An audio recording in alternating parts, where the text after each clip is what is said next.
Mangas should feel like a D&D campaign because they are based on my D&D homebrew game. Night of Slaughter is designed to follow an NPC that interacted with almost every single party that I ever ran. Yep, that's right, it follows the Night of Slaughter, and guess what? And it does not mean that the Night of Slaughter is Veronica. Remember, the title Night of Slaughter does not have to be a person. I mean, we get to see the God of Honor, Homer, who literally guided multiple groups. Like, it cannot be understated how much influence Homer had over groups, touching each and every one of them in a non-Diddy way. He would give guidance to each party. He was the one that sent multiple groups to different parts of the world that ended up almost collapsing the world. Not because of his direction, but because the party decided that side quests were more important than the main quest because, of course, they found the named NPC, one of them being a chicken. And ever since then, I have at least killed one person with a chicken.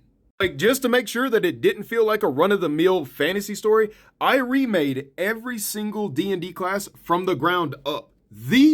The Crusaders are actually paladins. I stripped their ability to actually spellcast away pretty much, and I gave them only smites. And I made it where clerics, like Sir Turner right here, who is known as a reverend, has to actually speak lines of the holy text in order to get permission from their god to cast. And by doing it this way, it let me not only spread the lore of the world as the battle commences, but it adds some much needed flavor to clerics, in my opinion. Because now you are physically seeing the devotion that they have. Can you imagine in the middle of a piece of combat where your life is on the line, where you are instantly recalling lines of scripture over and over and over again? And messing up means you could IMIP, which simply means you're miscasting using the magic system that Young, the conduit of positive and negative energy, has put into place. So you may bang out a really cool spell, but guess what?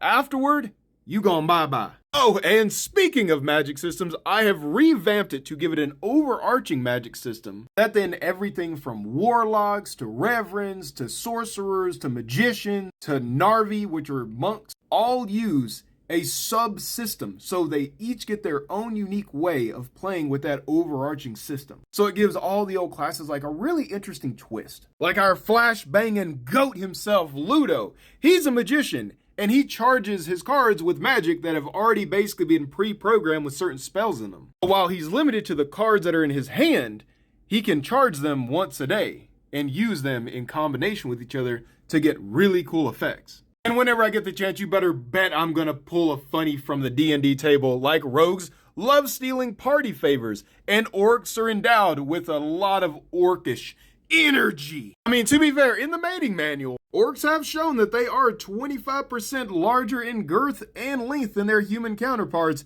and release quite a bit of Jesus juice, if you know what I mean. I mean, hell, even their sperm are ready to fight. My Deep Stalker Crow series is basically what if the Blood Hunter and the Witcher had a baby together. I mean, the reality of the situation is I was a DM for 10 years. I world built for 10 years. And that's why all my series, The Devil's Deal, The Night of Slaughter, Deep Star Crow, all take place in the exact same world. Because I have over 10 years of my life into that world that I want to tell those stories of. I want to show the effort of the party. I want to show parts of the world that they never got to explore, the repercussions of their actions that they may or may not have ever got to see the full breadth of impact for. And I want to do it in my favorite medium that I grew up with, aka anime and manga, in a way that you guys, even if you don't play D&D, can get into and fall in love with.